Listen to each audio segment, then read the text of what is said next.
Welcome back, everybody. My name is Mark Davis, and I'm here at St. Mark, and this is the 5th week of our Lenten text study for the year 2025, and we're following the theme, Everything in Between, that we have received from our friends at A Sanctified Art. So as you can see, we're going into April, and this week our study is from Luke chapter 19, verses 1 through 10. It's a story about a wee little man named Zacchaeus, about whom many of us have sung the song over the years. It's a great story, and there's much more to it than the fact that Zacchaeus may be very small. So let's read it together. Jesus entered Jericho and was passing through it. A man was there named Zacchaeus. He was a chief tax collector and was rich. He was trying to see who Jesus was, but on account of the crowd, he could not, because he was short in stature. So he ran ahead and climbed a sycamore tree to see him, because he was going to pass that way. When Jesus came to the place, he looked up and said to him, "Zacchaeus, hurry and come down, for I must stay at your house today." So he hurried down and was happy to welcome him. All who saw it began to grumble and say, "He is gone to be the guest of one who is a sinner." Zacchaeus stood there and said to the Lord, "Look, half my possessions, Lord, I will give to the poor. And if I have defrauded anyone of anything, I will pay back 4 times as much."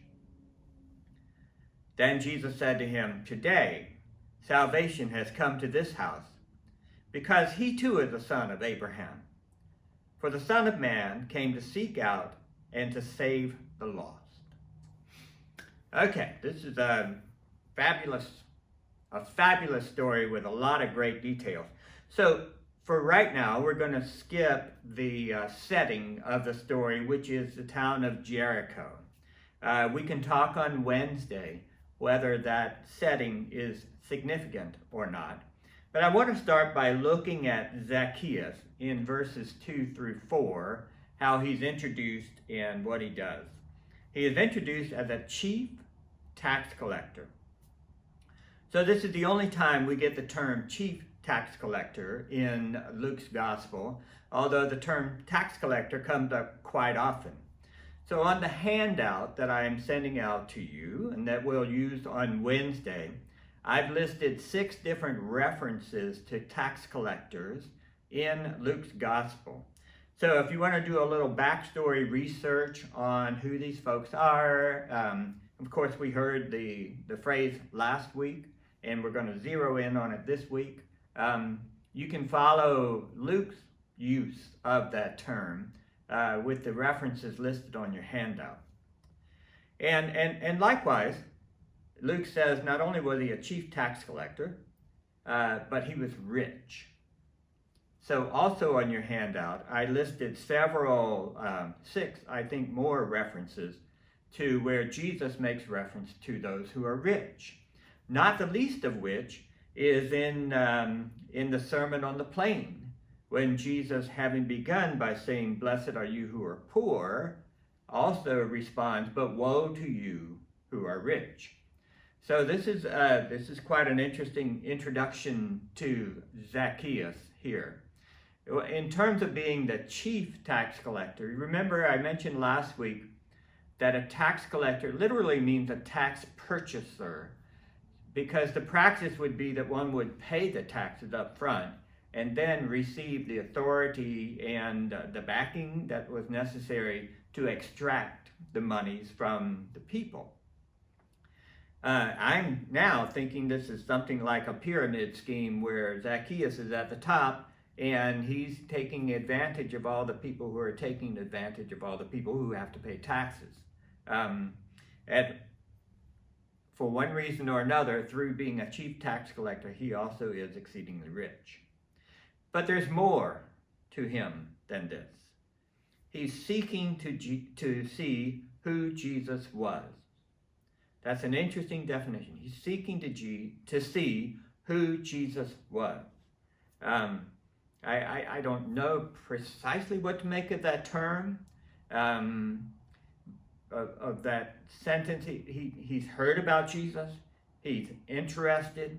He's not just curious, but he's more than that, because he's going to go to great lengths to see who Jesus is.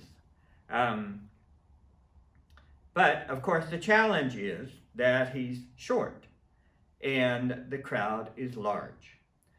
So, this is something that I just want you to be aware of, that throughout this story, I invite you to open it up and look at it again for yourself. Throughout this story, there are tons of male pronouns, male singular pronoun, he, right? And the question when you see a pronoun is, what is the antecedent to this pronoun? Who is this pronoun referring to? And so the antecedent would be someone's name, and then the pronoun would be, rather than repeating that name ad nauseum, you have a pronoun in there. Luke uses pronouns a lot, but it seems that the referent to the pronoun switches a little bit. If you want to say that the last name that is mentioned by name is the antecedent for every pronoun that follows, you're going to have trouble with this story, because that's not quite how Luke is using these pronouns.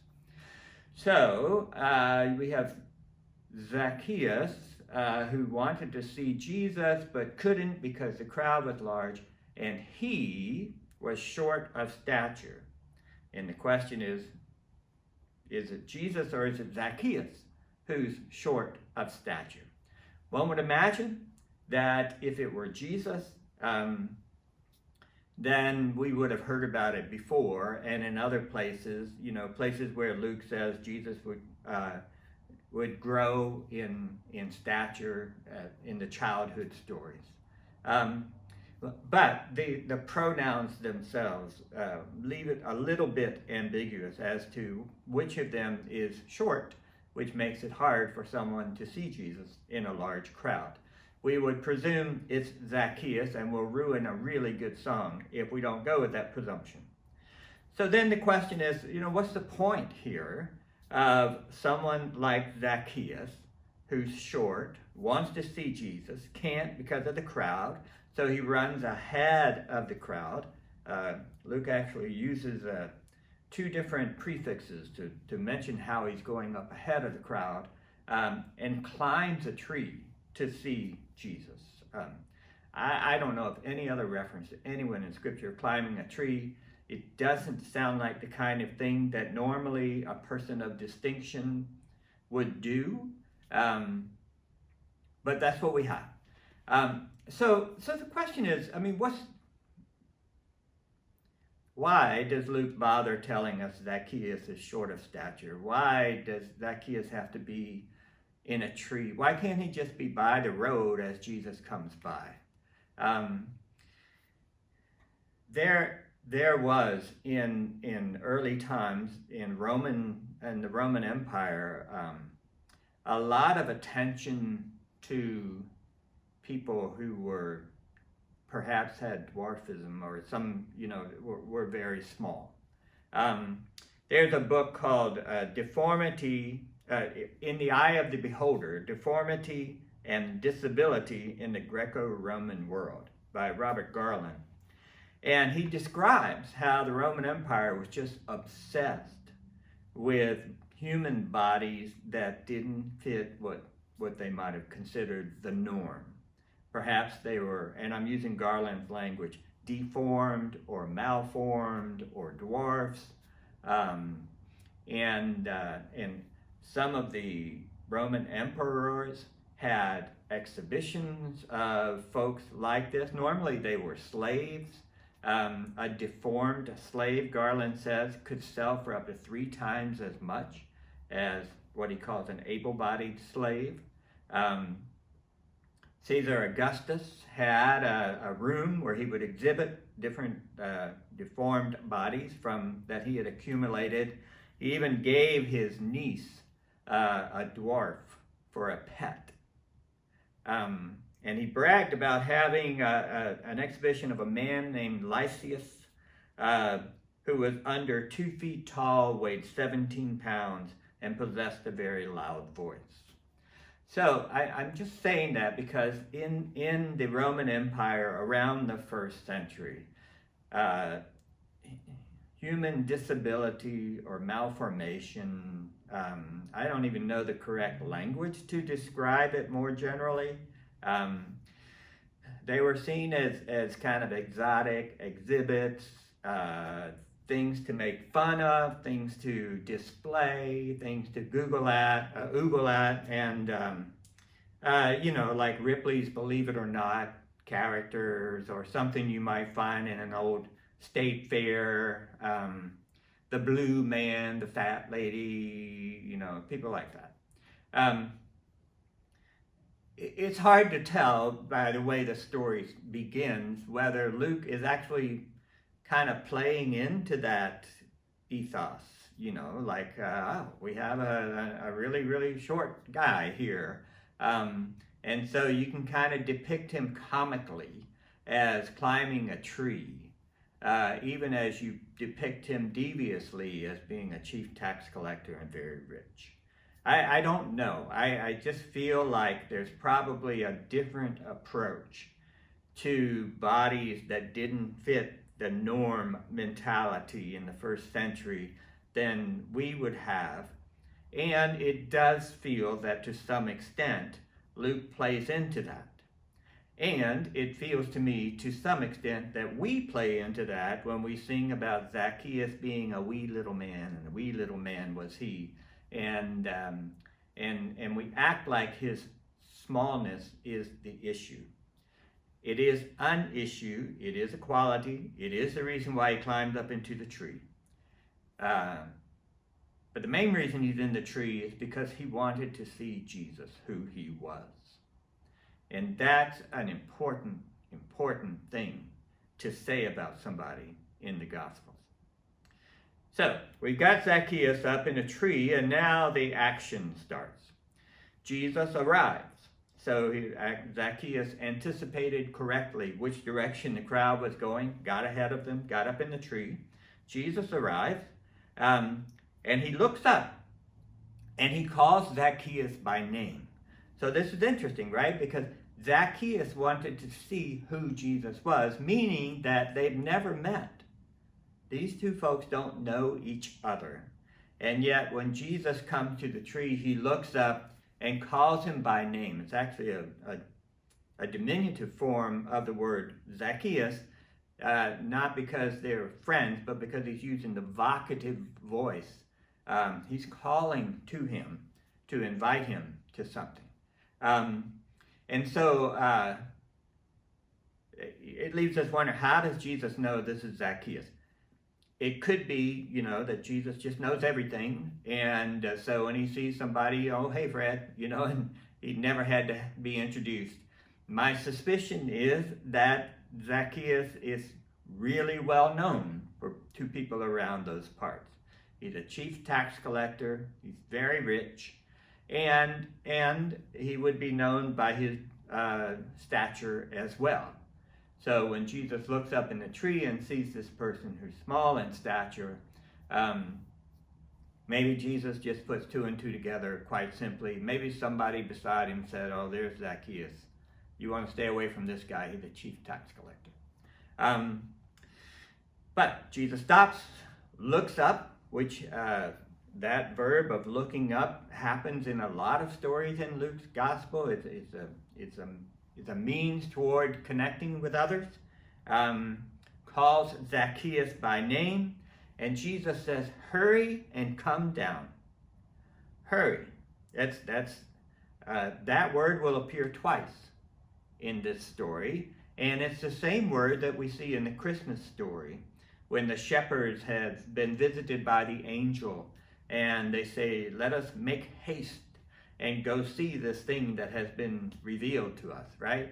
You could translate this, make haste and come down. There's something about the now-ness in this story that we have to hold. I don't know if we can make sense of it, But the word hurry is going to appear twice. The word today is going to appear twice. So there's a kind of urgency to this story. It's not clear to me why it's there. It's just clear to me that it's there. And then Jesus says, and this is our translation, says, I must stay at your house. And if you've been a part of any of my text studies, you know that I have one pet peeve about, well, I have several, but one particular pet peeve about the way scriptures are translated, and it has to do with this word must. I must stay at your house.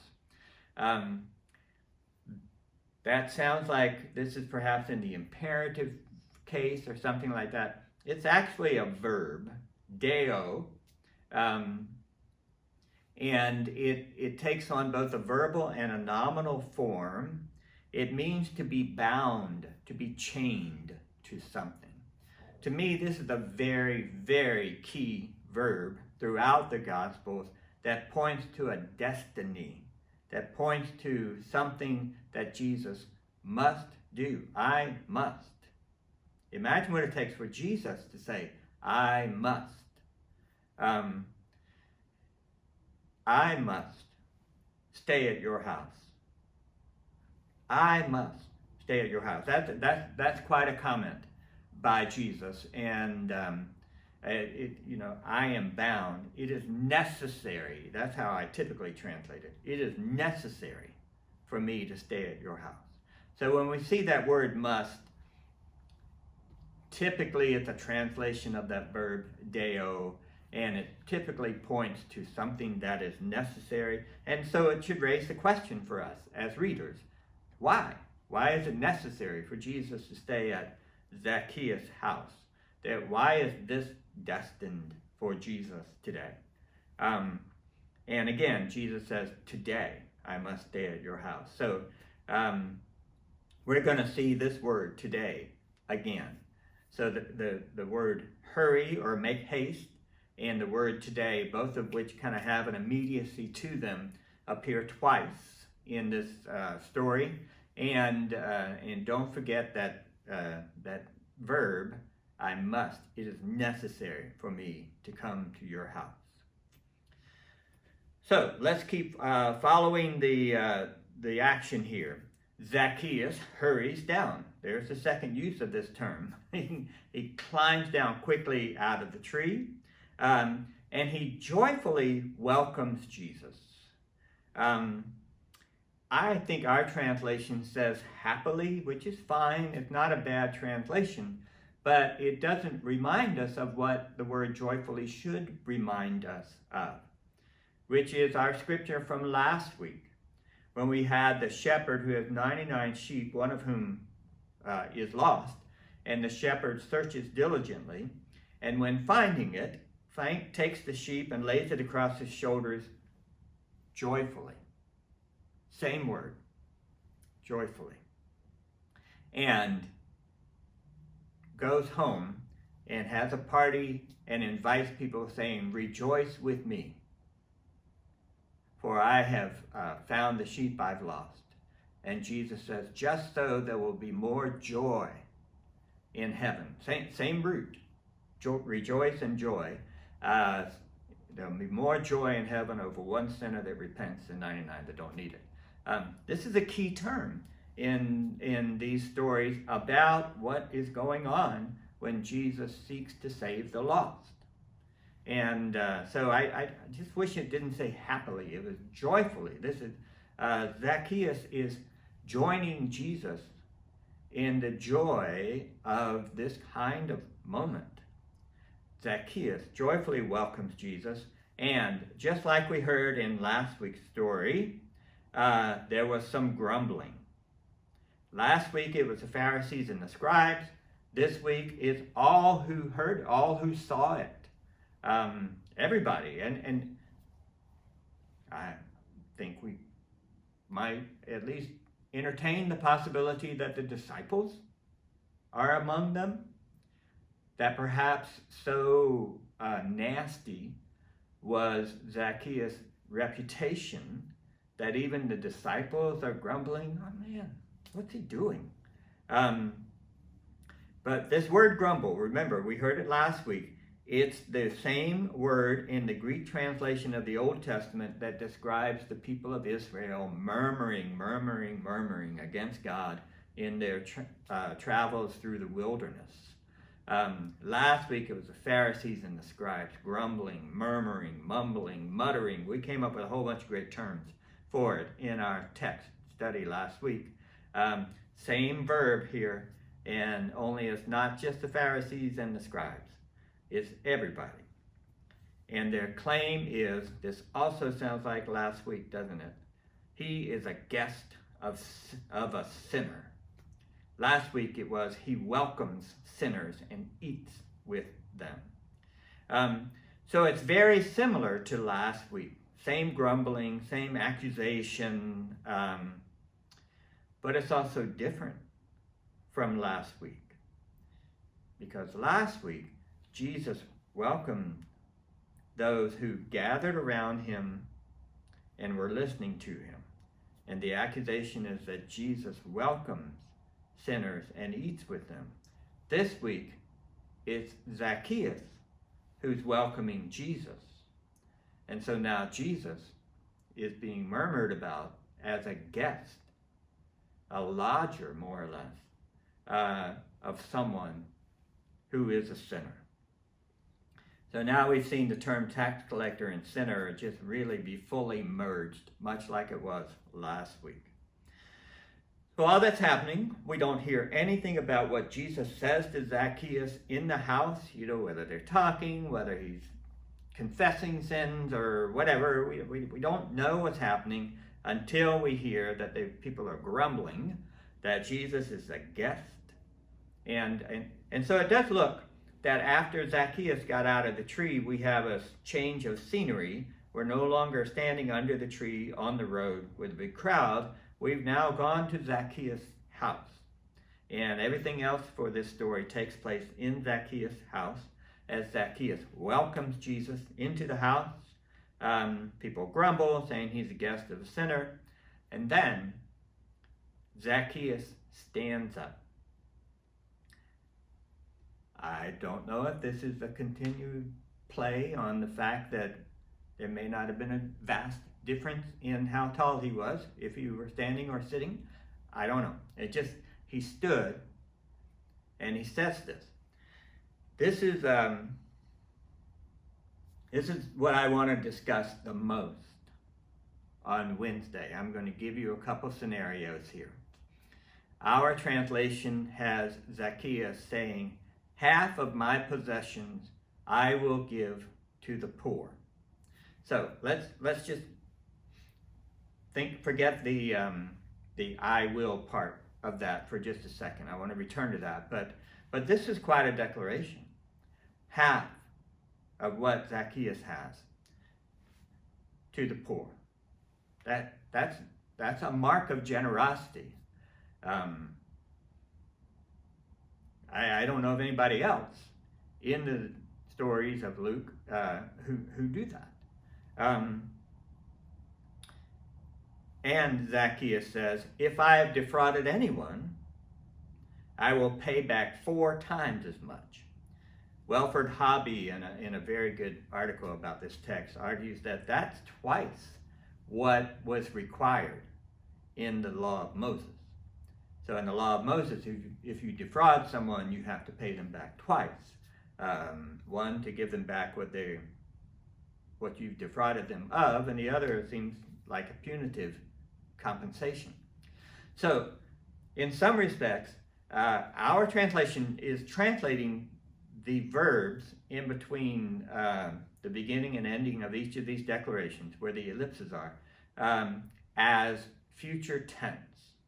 Half my possessions I will give to the poor. If I defrauded anyone, I will pay back 4 times as much. So what that sounds like is, and this is beautiful, as a result of Jesus going to Zacchaeus' house and being willing to be the guest of this person who has this distinct reputation as a chief tax collector, rich and a sinner, as a result of Jesus guesting with him, being in solidarity with him, aligning himself with him. Zacchaeus now is making restitution. It's almost like having been accepted, he's a new man. You know, this is Scrooge after he has his change of heart, right? And so it looks like Zacchaeus has had a great transformation and is now going to make things right. However, where the ellipses are here, the verb is not the future tense. It's the present tense. So literally, it reads that Zacchaeus stood up and said to the Lord, first of all, behold, that word is there, half my possessions I give to the poor. And if I have defrauded anyone of anything, I pay them back 4 times as much. In the present tense, that's how it's listed. I mean, that's how it's presented in the Greek text. It's not the future tense. So the question is, you know, should we hear it as a future tense? Maybe this is Zacchaeus' way of saying, from this point on, I'm a new man. I give half my possession to the poor and restore people 4 times if I've defrauded them. Is it the declarations of a new man? And perhaps that's why it's using the present tense. So it's kind of proper for us to present it in the future tense as this is what he is going to do. Or is Zacchaeus telling Jesus a larger depiction of himself? Yes, he's a chief tax collector. Yes, he's very rich. But also, yes, he gives half of his possession to the poor. And also, yes, if he discovers that he's defrauded anyone, he pays 4 times restitution. Is that what's going on? I don't know the answer to that. I would like for you to think about that and bring your insights and guesses, that's all we have sometimes, on Wednesday so we can discuss that. What difference does it make that the verbs where these ellipses are actually in the present tense and not the future tense? Speaking of the present tense, once Zacchaeus makes this declaration, now we hear the first thing that Jesus is saying, at least that we know of, when he's at Zacchaeus' house. Today, second time we've heard that word, right? Today, salvation has come to this house.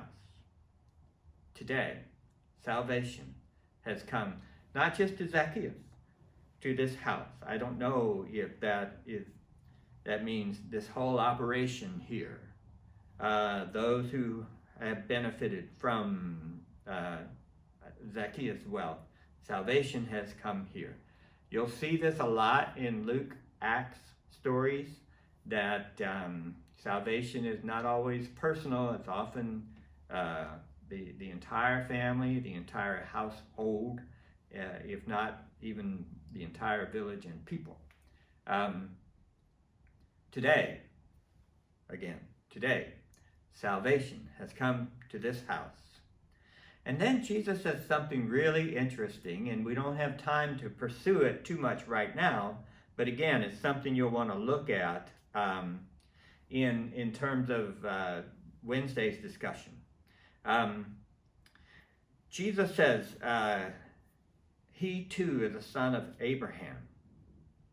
You might look back at Luke chapter 3, where John the Baptizer is talking about salvation, and he argues, you know, don't imagine that just because you have Abraham as your father, that you are automatically going to have salvation. There's something going on here, and I'm not sure what it is. He too is a son of Abraham. Is he reminding the people who had been muttering about them that they're talking about one of their own and should always see him first, foremost, despite the wealth, the occupation, past deeds, should they always see him initially through that identity as a son of Abraham? Because he's one of their own. Or, is that not a big deal, according to John the Baptizer? And you can almost hear this, despite the fact that he's a son of Abraham. I don't know. It's an interesting declaration. Number one, today salvation has come into this house. Number two, he too is the son of Abraham. And then Jesus makes a declaration about himself, using the phrase, Son of Man. We saw that a lot in the Gospel of Mark. It appears a lot in the Gospel of Luke as well. The Son of Man came to seek out and save the lost. And that too takes us back to the stories that we read last week of a lost sheep, lost coin, lost son, and the joy in heaven when those who are lost are found. Today, that happens to be a small in stature chief tax collector who is very rich. So, we got a lot to discuss on Wednesday. Thank you so much for watching, and I will see you Wednesday morning at 10 a.m. if you can be here, or you can catch it online. Okay? Thanks. Bye.